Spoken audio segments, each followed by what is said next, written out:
Rumaragas ang pagpapala po sa ating lahat para sa ating pang-araw-araw na talata. Tayo ngayon ay nasa Genesis Kapitulo 17, versikulo 18 hanggang 22. At sinabi ni Abraham sa Diyos, mabuti pang si Ismael na ang iyong kalingain at pahabain ang buhay.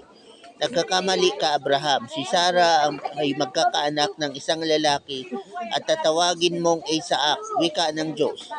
Magkipagtipan ako sa kanya at sa kanyang lahi magpakailanman. Tungkol naman kay Ismael, ipagkakaloob ko ang kahilingan mo. Pagpapalain ko siya at pararamihin ang kanyang lipi. Magkakaanak siya ng 12 prinsipe at magiging bansang makapangyarihan ang kanyang angkan.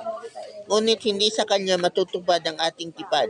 Matutupad iyon kay Isaac, ang magiging anak ni Sarah na isisilang sa darating na taon. Sa ganito ring panahon, pagkasabi nito, nilisan ng Diyos si Abraham.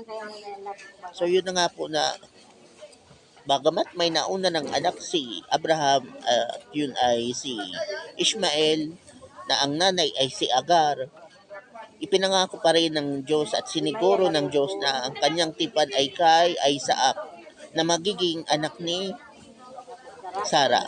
So yun.